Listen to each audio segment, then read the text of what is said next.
एक सैलरीमैन रीइंकार्नेट होता है एक दूसरी दुनिया में और बनता है ओवर पावर। कहानी की शुरुआत में हम एक लड़के और लड़की को देखते हैं। यहाँ पर लड़की कहती है, तुम तो बहुत ही ज्यादा मजेदार हो। वो लड़का कहता है, ये तुम क्या बात कर रही हो? लड़की कहती है, मैं तुम्हारी तारीफ कर रही हूँ, लेकिन अब तुम मेरे सवाल का जवाब दो, क्या तुम्हें और भी ज्यादा जादुई ताकत चाहिए? लड़का बहुत ही एक्साइटेड होकर कहता है, हाँ। और अब हमारी असल कहानी शुरू होती है। हम देखते हैं कि एक लड़का सो रहा था, तभी वो अपनी आंखें खोलता है और खड़ा होकर अपने चारों ओर देखता है कि ये कौन सी जगह है। देखकर लग रहा था कि यहाँ पर कोई पार्टी चल रही है। वो लड़का सोचता है कि ये कौन सी जगह है, मैं तो अपने काम के बाद घर लौट रहा था। जिसके बाद वो लड़का शीशे के पास जाकर अपना चेहरा देखता है और हैरान होकर चिल्ला पड़ता है, क्या ये चेहरा तो एक बच्चे का है। लेकिन उसके चिल्लाने से पूरी पार्टी का ध्यान उसी पर आ गया था। उस लड़के के पिता उससे कहते हैं, लियाम, भले ही तुम 5वें बेटे हो, लेकिन तुम्हें अपने हैमिल्टन फैमिली की तहजीब नहीं भूलनी चाहिए। यानी कि इस लड़के का नाम लियाम है। जिसके बाद हमें पता चलता है कि लियाम के परिवार में सिर्फ अब तक लड़के पैदा हो रहे थे, लेकिन अब एक लड़की पैदा हुई है, यानी कि लियाम की बहन। इसीलिए ये जश्न मनाया जा रहा है।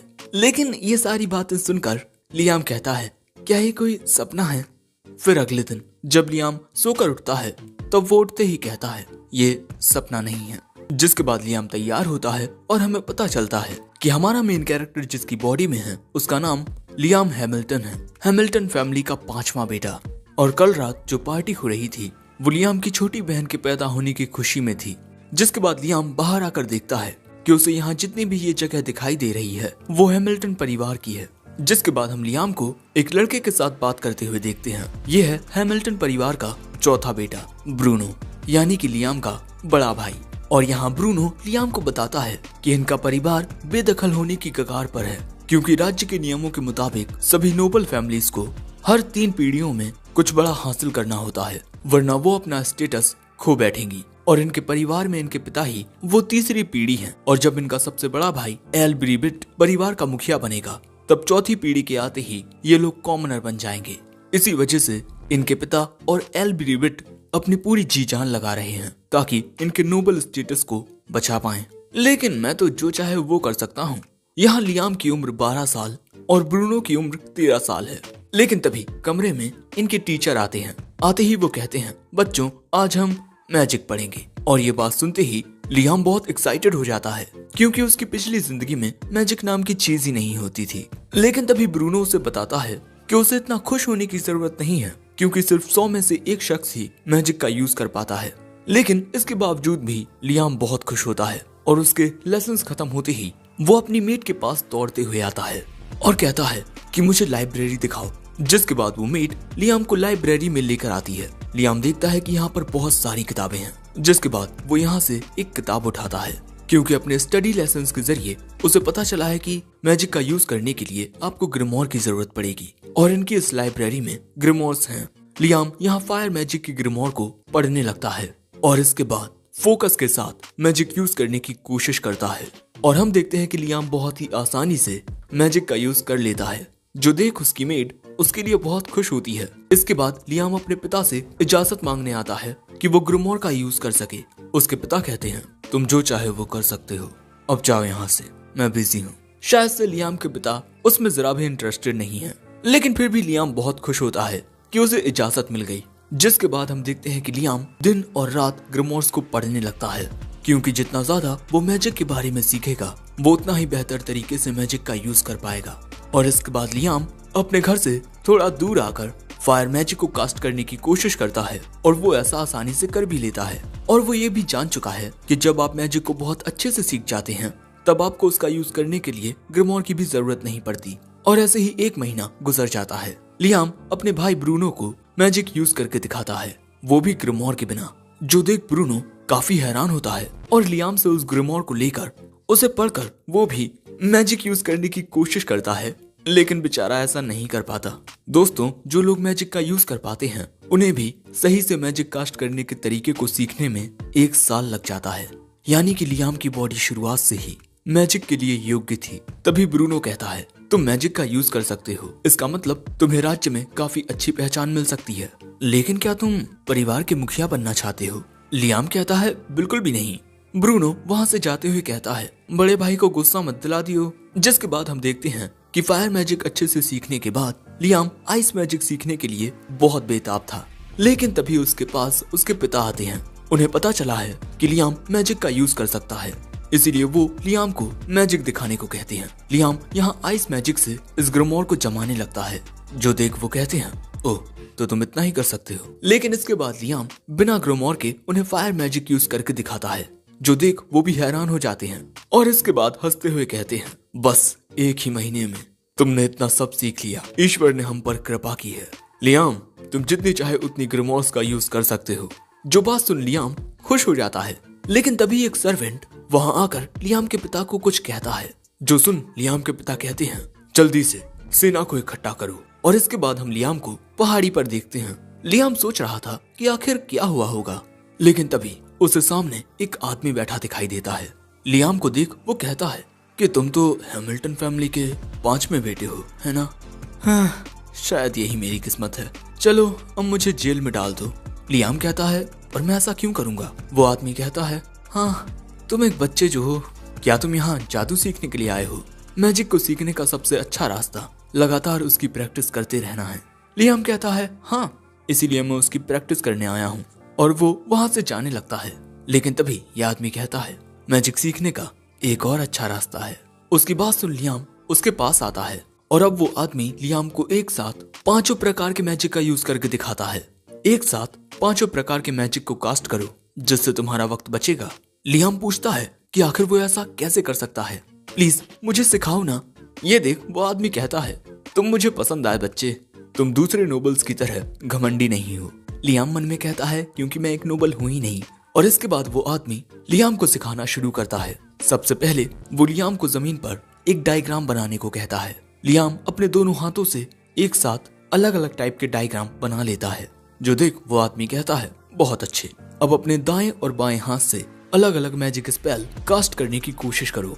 जिसके बाद हम देखते हैं कि लियाम कॉन्सेंट्रेट करता है और इसके बाद वो एक साथ अपने दोनों हाथों से अलग अलग फायर स्पेल कास्ट कर लेता है, जो देख वो आदमी भी हैरान हो जाता है। और इसके बाद हमें पता चलता है कि एक साथ अलग अलग प्रकार के मैजिक का यूज करने की टेक्निक को मिस्टिक कहते हैं, जो 10 लाख में से सिर्फ एक के पास ही होती है। जिसके बाद हम देखते हैं कि लियाम एक साथ 3 अलग अलग स्पेल्स को भी आसानी से कास्ट कर लेता है, लेकिन बस पल भर के लिए, क्योंकि उसके अंदर इतनी ज्यादा मैजिकल पावर नहीं है कि वो एक साथ 3 स्पेल्स को कास्ट कर पाए। लेकिन वक्त के साथ वो ऐसा करना सीख जाएगा। और इसके बाद वो आदमी लियाम को उसकी मैजिक पावर कंट्रोल करना सीखने को कहता है। वो लियाम को वहीं बैठा लेता है और जमीन पर अलग अलग प्रकार के साइंस बनाकर लियाम से पूछता है कि ये क्या है। लियाम कहता है, प्राइम नंबर्स। वो आदमी कहता है, ये जो टेक्निक है वो सिर्फ प्राइम नंबर्स के साथ ही काम करती है। अब ऐसा क्यों है, इस बारे में तो ये आदमी भी नहीं जानता। जब लियाम उन्हें सीखना शुरू करेगा तब उसे पहली दिक्कत चौथे चरण में आएगी।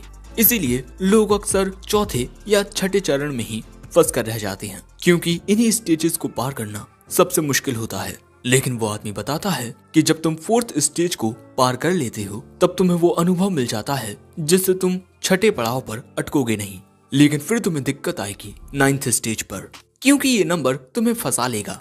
जिसके बाद ये आदमी अपने हर एक प्रकार के मैजिक स्पेल को कास्ट करके दिखाता है और हम देखते हैं कि एक साथ ये इतने स्पेल्स को कास्ट कर सकता है, यानी कि ये इस वक्त 13वें चरण तक है और इसे लगता है कि ये 16वें चरण तक पहुंच सकता है, क्योंकि 13वें चरण के बाद 17वां चरण सबसे मुश्किल होता है। जिसके बाद ये आदमी कहता है, तुम इस वक्त बहुत छोटे हो, तुम्हारे पास अभी बहुत वक्त है, तुम दूसरों से सलाह लेकर अपने भविष्य को और भी सुनहरा बना सकते हो। वैसे क्या तुम और भी मैजिक सीखना चाहोगे? लियाम कहता है, हाँ। जो सुनी ये आदमी अपने मैजिक से एक अंगूठी निकालता है। इसे हम एक बहुत ही बड़ी ग्रिमोर कह सकते हैं, एक मैजिक पीडिया। इस अंगूठी में सैकड़ों ग्रिमोर्स की मैजिकल पावर है। जिसके बाद लियाम उस अंगूठी को पहन लेता है और इसके बाद वो अपनी आंखों के सामने मैजिकल पावर को फ्लो होते हुए देख सकता है। और इसके बाद लियाम एक अलग टाइप के मैजिक को कास्ट करने की कोशिश करता है, विंड मैजिक। वो विंड शूट नाम का एक स्पेल कास्ट करता है, जो जंगल में एक तूफानी हमला होता है। लेकिन अगले ही पल में लियाम देखता है कि वो आदमी वहाँ से गायब हो चुका है। और तभी वहाँ लियाम की मेड आ जाती है और वो उसे आकर बताती है कि एक बड़ा ही अजीब आदमी हैमिल्टन परिवार के इलाके में देखने को मिला है। साथ ही वो लियाम को यहाँ एक ग्रिमोर भी देती है जो लियाम के पिता ने लियाम तक पहुँचाई है। ये एक समनिंग मैजिक की ग्रिमोर है। और इसके बाद लियाम की मेड वहाँ से जैसे ही जाती है, लियाम के पीछे वो आदमी फिर से आ जाता है और वो लियाम को बताता है कि वो यहाँ से कहीं गया नहीं था बल्कि सच में गायब हो गया था। इस मैजिक का यूज करना थोड़ा मुश्किल होता है, लेकिन इसके बाद वो कहता है मुझे नहीं लगता मैं ज्यादा वक्त तक यहाँ रुक पाऊंगा, इसीलिए मैं तुम्हें एक आखिरी चीज सिखाऊंगा, इसी समनिंग ग्रिमोर का। लियाम देखता है कि इस ग्रिमोर में एक low level fire spirit salamander को समन करने का स्पेल होता है। वो आदमी कहता है इस रिंग के जरिए इस स्पेल को कास्ट करने की कोशिश करो, जिसके बाद लियाम ऐसा ही करता है। वो इस स्पेल को कास्ट करता है और उसके सामने प्रकट होता है सैलामेंडर और वो सीधा इस अंगूठी के अंदर चला जाता है। इस रिंग में ग्रिमोर्स की पावर को एब्जॉर्ब करने की ताकत है। ये जान लियाम कहता है आप मुझे इतनी कीमती चीज दे रहे हैं। वो आदमी कहता है ये इतनी भी कीमती नहीं है, हाँ लेकिन इसकी मदद से तुम्हें बहुत सारी ग्रिमोर्स अपने साथ नहीं रखनी पड़ेंगी। जिसके बाद लियाम कुछ और लो लेवल स्पिरिट्स को सम्मन करता है और उन्हें भी ये अंगूठी एब्जॉर्ब कर लेती है। लेकिन जैसे ही लियाम ऐसा करता है, वो आदमी वहाँ से गायब हो जाता है और वो जमीन पर लिख कर गया है कि ऐसे ही मैजिक की प्रैक्टिस करते रहो और हाँ मेरे बारे में किसी को बताना मत। लियाम कहता है मैं नहीं जानता कि यह आदमी कौन था, लेकिन यही मेरे मास्टर थे। अब इसके 1 महीने बाद हम देखते हैं कि लियाम फ्लेम कटर नाम के फायर मैजिक का यूज करके एक ही बार में बहुत सारे पेड़ों को काट देता है और इसके बाद जीनोम नाम की एक स्पिरिट को सम्मन करता है। लकड़ियों को मिट्टी की बॉल में दबा देता है और उन्हें आग पर पकाने लगता है और फिर विंड स्पिरिट को बुलाकर इसमें हवा लगवाने लगता है। जिसके बाद हम देखते हैं कि लियाम ने उन लकड़ियों को कुछ इस तरह क्रिस्टलाइज कर दिया है। तभी लियाम का भाई ब्रूनो वहां आता है। लियाम के हाथ में इस लकड़ी को देख वो देखने लगता है कि ये क्या है। ये तो व्हाइट चारकोल है जिसे बहुत ज्यादा तापमान पर पकाया जाता है। इसके जलने से धुआं नहीं निकलता, लेकिन ऐसा व्हाइट चारकोल किसी फर्नेस के बिना बना पाना नामुमकिन है और तुमने ये अपने मैजिक से कर दिया। मैं हैरान हूँ। और ये हैं लैक्रो क्रिस्टल्स, इनसे मैजिक पावर रिकवर होती है और लियाम ने इन्हें भी अपनी मैजिक पावर से बनाया है। ये जान ब्रूनो कहता है तुम्हारा भविष्य बहुत ही उज्जवल होने वाला है। वैसे मेरी शादी होने वाली है एक लो रैंकिंग नोबल फैमिली में। वो हमारे परिवार से करीब हैं, लेकिन वहाँ पर मुझे आजादी रहेगी। लियाम ये जानकर उसे कॉन्ग्रेचुलेट करता है, लेकिन तभी ब्रूनो कहता है लेकिन क्या तुम्हें पता है तुम्हारे पैदा होते ही हमारे पिता से एक बहुत बड़ी भूल हुई, क्योंकि हमारे पिता को एक लड़की चाहिए थी ताकि वो उसकी शादी किसी नोबल परिवार में करा के अपने नोबल स्टेटस को बचा सकें, लेकिन तुम पैदा हुए। अब इसी बात से परेशान होकर हमारे पिता ने 1000 सैनिकों की आर्मी के साथ उस ताकतवर मॉन्स्टर को हराने का तय किया जो हमारी ही जागीर में कैद था, लेकिन उन्हें उस मॉन्स्टर के खिलाफ हार का सामना करना पड़ा और उनके 90% सैनिक मारे गए। और अब मुझे लगता है कि हमारा हैमिल्टन परिवार अपना सब कुछ खोने वाला है। इसीलिए अब तुम्हें अपने बारे में सोचना शुरू करना चाहिए कि किस तरह तुम अपनी जिंदगी में आजादी पा सकते हो। और ये कहकर ब्रूनो वहां से चला जाता है। जिसके बाद हम देखते हैं कि लियाम उस व्हाइट चारकोल और क्रिस्टल्स को एक दुकान में आकर बेच देता है और यहाँ से उसे कुछ पैसे मिलते हैं जिससे वो खुश होता है, लेकिन अब उसे कुछ ऐसा करना होगा जिससे उसे ज्यादा फायदा हो। लेकिन क्योंकि अब उसे भूख लगाई थी, इसीलिए वो एक ठेले पर खाना खाने के लिए आता है और जब वो ये खाना खाता है तब उसे इसका स्वाद बहुत अच्छा लगता है। इसके बाद लियाम अपने घर के किचन में आता है और अपनी मेड से उसके लिए कुछ नया बनाने को कहता है। लियाम उसे नूडल्स देता है और उनमें गर्म पानी डालने को कहता है और कुछ देर बाद ये दोनों नूडल्स खाते हैं जिसका स्वाद इन्हें पसंद आता है। लियाम बताता है कि नूडल्स बनाना बहुत आसान है। तभी शेफ पूछता है कि इस डिश का नाम क्या है। लियाम बताता है कि इंस्टेंट रामेन और लियाम को पूरा यकीन होता है कि उसका ये प्रोडक्ट बहुत ही पॉपुलर होगा, इसीलिए वो एक व्यापारी के पास इसका व्यापार करने आता है, लेकिन वो इसे बेचने से मना कर देता है क्योंकि लियाम हैमिल्टन परिवार का 5वां बेटा है और सिर्फ सबसे बड़े बेटे को ही बिजनेस करने की इजाजत है। जो बात सुन बेचारा लियाम यहाँ से चला जाता है और तभी अंदर से उसका सबसे बड़ा भाई एल्ब्रिबिट बाहर निकलता है। वो लियाम को उसकी मन मर्जी का काम नहीं करने दे सकता और सबसे ज्यादा हैरानी उसे इस बात की होती है कि लियाम ने आखिर इन मैजिक क्रिस्टल्स को क्रिएट कैसे कर लिया। दूसरी ओर लियाम जो सोच रहा था कि अब उसे बिजनेस करने के लिए एक एडल्ट बनना होगा, लेकिन इसमें तो बहुत वक्त लग जाएगा लेकिन यहाँ पर लियाम अपना प्रोडक्ट बेचने का मन बना चुका था, जिसके बाद लियाम पहाड़ी पर आकर मैजिक की मदद से एक स्टोरेज बॉक्स बनाता है, जिसमें वो अपना सारा सामान रखने लगता है, जैसे नूडल्स, व्हाइट चारकोल, और वो इन्हें जब चाहे निकाल भी सकता है। और लियाम ने स्टोरेज बॉक्स क्रिएट करने के लिए बहुत ज्यादा मेहनत की है। और इसके बाद लियाम एक और मैजिकल स्पेल कास्ट करता है, कॉन्ट्रैक्ट समनिंग, क्योंकि 2 टाइप के समनिंग मैजिक होते हैं, स्पिरिट समनिंग जिससे स्पिरिट समन होती हैं, और दूसरा कॉन्ट्रैक्ट समनिंग जिसमें लिविंग क्रिएचर्स समन होते हैं। और अब मैं कॉन्ट्रैक्ट समनिंग का ही यूज करने वाला हूँ, लेकिन इस कॉन्ट्रैक्ट का सब्जेक्ट वो खुद होता है। कॉन्ट्रैक्ट समनिंग लियाम यहाँ खुद को ही समन करने का सोच रहा है, और हम देखते हैं कि लियाम ऐसा कर भी लेता है। दोस्तों, राइट वाला है असली और लेफ्ट वाला है एक इल्यूजन, जिसके बाद हमें हैमिल्टन परिवार का बॉर्डर दिखाया जाता है। लियाम यहाँ से निकल चुका है ताकि वो अपना बिजनेस शुरू कर सके, वहीं उसका इल्यूजन यहीं परिवार में रहेगा। और फिर ऐसे ही कुछ दिन गुजर जाते हैं और हमें पता चलता है कि इस आइटम बॉक्स की मदद से दोनों लियाम किसी भी सामान को एक से दूसरे के पास भेज सकते हैं। और फिर हमें पता चलता है कि असली लियाम घर पर है, जो कि प्रोडक्ट बनाता है, और लियाम का इल्यूजन दूसरे राज्यों में जाकर उस प्रोडक्ट को बेचता है। और इसी बात से लियाम बहुत ज्यादा खुश होता है और चिल्लाकर कहता है, मैं एक आजाद जिंदगी जीऊंगा। एंड एपिसोड 1 यहीं एंड होता है। एपिसोड 2 की शुरुआत में हम दोनों लियाम्स को एक साथ देखते हैं, और ये दोनों लियाम एक साथ मैजिक स्पेल्स को कास्ट करते हैं, जिससे जंगल में धमाका होता है। लेकिन तभी लियाम किसी के आने की आवाज सुनता है और वो अपने इल्यूजन को गायब कर देता है। यहाँ लियाम का बड़ा भाई एल्ब्रिट आया था। वो कहता है, लियाम, मैं सुन रहा हूँ कि तुम मैजिक का यूज करने में दिन ब दिन बेहतर होते जा रहे हो। वैसे तुम भविष्य में क्या बनना चाहते हो? एल्ब्रिट यहाँ सोच रहा है कि लियाम उसकी जगह लेकर अगला फैमिली हेड बनना चाहता है। ये सब जानकर लियाम कहता है, मैं बस एक ऐसा काम करना चाहता हूँ जिससे मैं खुद को सपोर्ट कर पाऊँ। जो सुन एल्ब्रिट मुस्कुरा कर कहता है, ठीक है, मैं तुम्हें हंटर्स गिल्ड लेकर जाता हूँ। जिसके बाद हम लियाम को हंटर्स गिल्ड के सामने देखते हैं। हंटर्स गिल्ड ऐसी जगह है जहाँ पर हंटर्स मॉन्स्टर्स और बीस्ट का शिकार करते हैं। लियाम हंटर्स गिल्ड के अंदर आता है। उसे देख कुछ लोग कहते हैं, ये खेलने की जगह नहीं है बच्चे। लेकिन गिल्ड मास्टर लियाम को देख कहता है, मुझे मिस्टर एल्ब्रिट ने तुम्हारे आने के बारे में बता दिया था, लेकिन तुम्हें कोई मिशन देने से पहले मैं तुम्हारी काबिलियत को चेक करना चाहता हूँ। अपने किसी स्पेल को कास्ट करो जिसमें तुम माहिर हो। चलो मुझ पर हमला करो।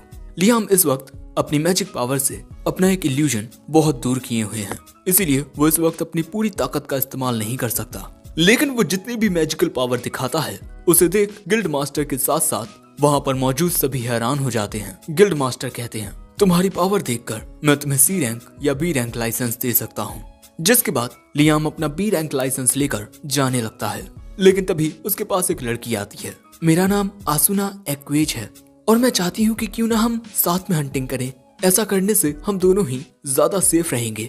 और लियाम आसुना की बात मान लेता है क्योंकि उसे आसुना जैसी लड़कियां काफी पसंद हैं। जिसके बाद ये दोनों जंगल में आ जाते हैं और हमें पता चलता है कि सिर्फ A रैंक या उससे हाई रैंक के हंटर्स को ही मिशंस लेने पड़ते हैं, बाकी सब अपनी मर्जी से भी हंटिंग कर सकते हैं।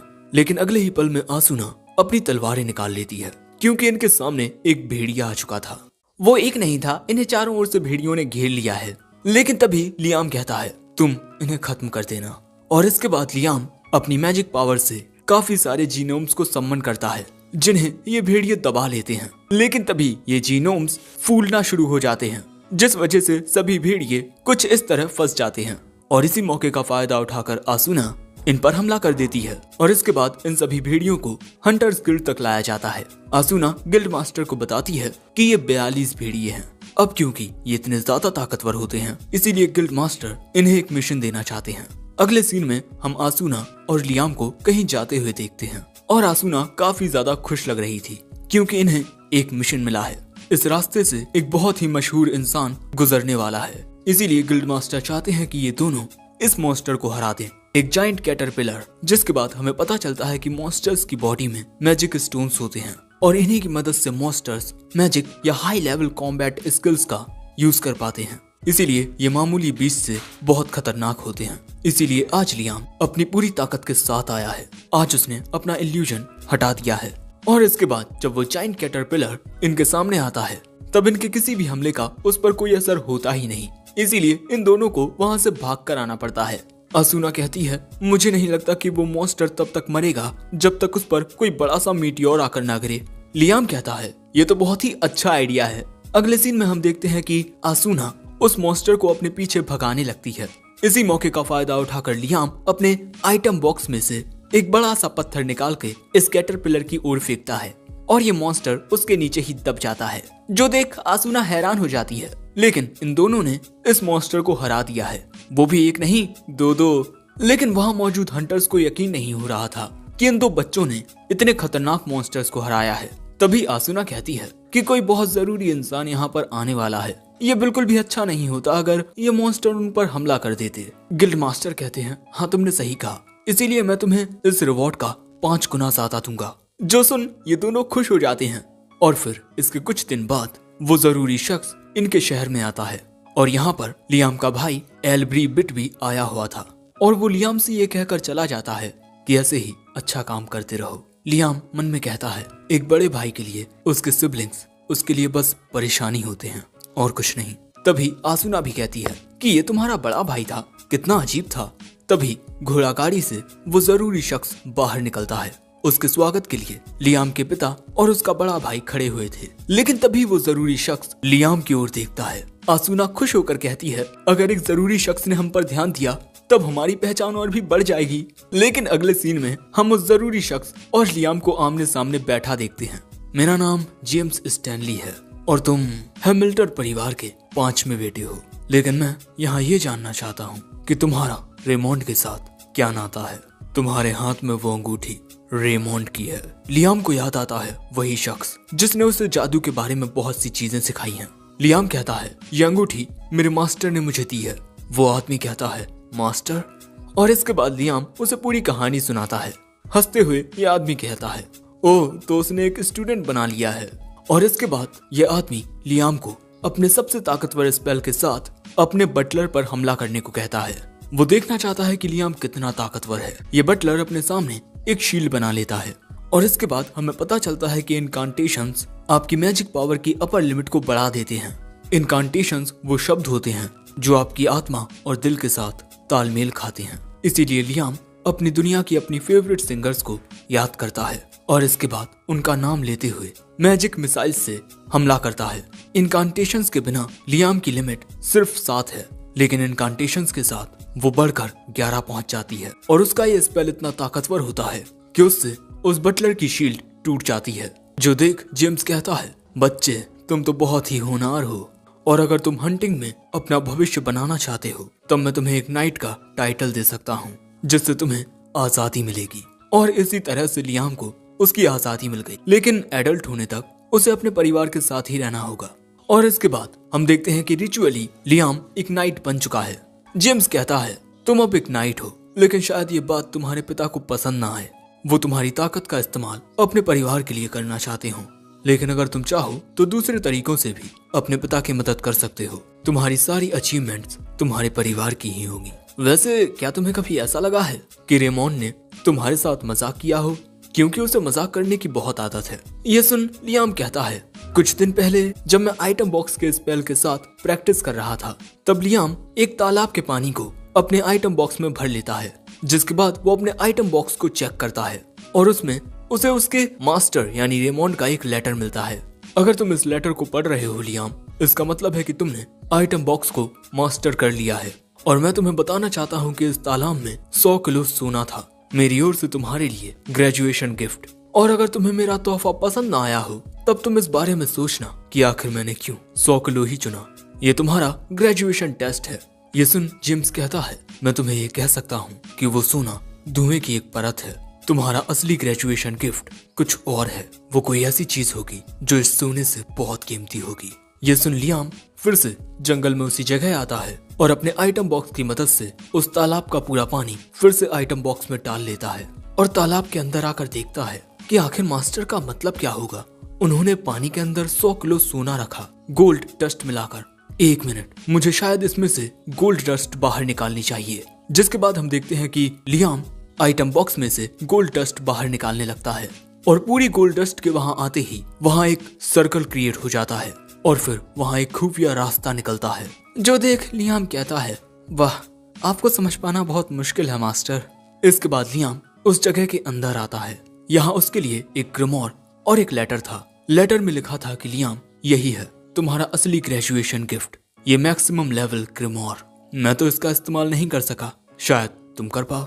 उस ग्रिमोर को उठाकर लियाम कहता है कि इसमें किस तरह का मैजिक होगा। जिसके बाद हम देखते हैं कि लियाम इसी जगह पर उस ग्रिमोर को पढ़ने लगता है और इसमें लियाम एनदर वर्ल्ड नाम के स्पेल को कास्ट करने की कोशिश कर रहा है, लेकिन वो ऐसा कर नहीं पा रहा। लेकिन वो प्रैक्टिस करना जारी रखता है और ऐसे ही अगला दिन हो जाता है और यहाँ पर लियाम ने इस एनदर वर्ल्ड स्पेल को कास्ट कर लिया है और अब उसके सामने एक शीशा आ गया है। लियाम उस शीशे के अंदर जाता है, वहाँ कुछ नहीं होता। लियाम पढ़ता है कि एनदर वर्ल्ड ये स्पेल एक अलग ही दुनिया का स्पेस क्रिएट कर देता है और उस जगह का साइज उस स्पेल का यूज करने वाले की मैजिकल पावर पर डिपेंड करेगा। अगर कास्टर की इजाजत ना हो तो उस जगह के अंदर कोई नहीं आ सकता और इसके अंदर लियाम सामान भी रख सकता है, यानी कि इसे हम आइटम बॉक्स का बड़ा रूप मान सकते हैं। लेकिन हाँ, इसके अंदर जिंदा जीव भी आ सकते हैं, जिस बात से लियाम तो बहुत खुश होता है। अब 1 महीने बाद आसूना और लियाम हंटिंग पर आते हैं और इनके सामने एक बड़ा मेंढक होता है। यहाँ पर लियाम काफी सारे सैलामेंडर्स को सम्मन करता है। ये एक साथ इस मेंढक पर हमला करते हैं, लेकिन इसका इस बड़े मेंढक पर कोई असर नहीं होता और इसके बाद ये मेंढक एक बहुत ही खतरनाक इलेक्ट्रिक अटैक करने वाला है, जो देख Liam another world spell cast करके आसूना को लेकर उसके अंदर चला जाता है। और फिर हम देखते हैं कि इस मेंढक का ये इलेक्ट्रिक अटैक बहुत ही ज्यादा खतरनाक होता है और इसके बाद वो मेंढक शांत हो जाता है। हमला देख आसूना कहती है, कितना खतरनाक हमला, ये तो हमें मार सकता था। लेकिन लियाम कहता है, अब हमला करने की बारी हमारी है। जिसके बाद ये दोनों गिल्ड में उसी जाइंट फ्रॉग के मैजिक स्टोन को दिखाते हैं, लेकिन उसे यकीन नहीं होता कि इन दोनों ने इतनी आसानी से इस मॉन्स्टर को कैसे हरा दिया, क्योंकि ये एक ए रैंक जॉब थी और उसे इस बात का यकीन होता है कि लियाम तो ऐसा कर भी सकता है, लेकिन आसूना, उसके लिए तो ये नामुमकिन है। बेचारी आसूना। लेकिन आसूना भी ये बात समझती थी कि वो लियाम से बहुत कमजोर है और उसे ताकतवर बनना होगा। जो सुन गिल्ड मास्टर कहता है, तो तुम इसकी फैमिलियर क्यों नहीं बन जाती? हमें पता चलता है कि किसी को फैमिलियर बनाने के लिए उस फैमिलियर का मॉन्स्टर होना जरूरी नहीं है, लेकिन हाँ, एक बार इसकी फैमिलियर बनने के बाद तुम इसके ऑर्डर्स को मना नहीं कर सकती और अपने मास्टर्स की ताकतों के अनुसार ही उसके फैमिलियर की ताकत भी बढ़ या घट सकती है। ये बात सुनते ही आसूना कहती है, लियाम चलो एक कॉन्ट्रैक्ट बनाते हैं। लियाम कहता है, वो तो ठीक है, लेकिन फिर तुम किसी भी काम के लिए मुझे मना नहीं कर पाओगी। लेकिन आसूना को लियाम पर पूरा यकीन होता है कि वो उसके साथ कुछ गलत नहीं करेगा और अगर उसने कुछ किया भी तब भी वो उसका बुरा नहीं मानेगी। अब इसके बाद लियाम अपना फैमिलियर कॉन्ट्रैक्ट बनाने के लिए तैयार था, जिसका विटनेस खुद गिल्ड मास्टर होता है। सभी लोग बहुत हैरान थे कि भैया ये क्या हो रहा है। और इसके बाद आसूना लियाम के हाथ को किस करती है और आसूना को फिर अपने सामने काफी मैजिकल पावर दिखाई देती है और इसी तरह इनका ये फैमिलियर कॉन्ट्रैक्ट फॉर्म हो जाता है। जिसके बाद बिजली की रफ्तार से आसूना लियाम के पीछे आ जाती है। लियाम के ताकतवर होने की वजह से आसूना भी अब ताकतवर हो चुकी है और आसूना की स्पीड मास्टर नाम की एक स्किल अवेकन हो चुकी है। जो सुन लियाम कहता है, मुझे इसके बारे में और रिसर्च करनी होगी, लेकिन मुझे इसके लिए एक टेस्ट सब्जेक्ट चाहिए होगा। ये बात सुन आसूना लियाम को एक जगह पर लेकर आती है, इन मोहतरमा के पास। इनका नाम मिस जोडी है। ये एक वेटर्न हंटर है जो अक्सर आसूना की मदद करती है और मुझे यकीन है कि मिस जोडी कॉम्बैट में हमारी बहुत मदद कर सकती हैं। और यहाँ पर मिस जोडी भी इनकी मदद करने के लिए तैयार होती हैं। जिसके बाद हम देखते हैं कि गिल्ड में लियाम ने मिस जोडी के साथ भी एक फैमिलियर कॉन्ट्रैक्ट बना लिया है, जिससे उन्हें भी एक यूनिक स्किल मिल जाती है। जो बात सुन बाकी लोग देखकर हैरान होते हैं और गिल्ड मास्टर के भी होश उड़ चुके थे। जिसके बाद मिस जोडी गिल्ड से बाहर आती हैं अपनी यूनिक स्किल को चेक करने के लिए और कुछ ही देर में वो सैंडविच लेकर आती हैं। और हाँ, लियाम के साथ कॉन्ट्रैक्ट बनाने से मिस जोडी और भी ज्यादा खूबसूरत हो गई हैं।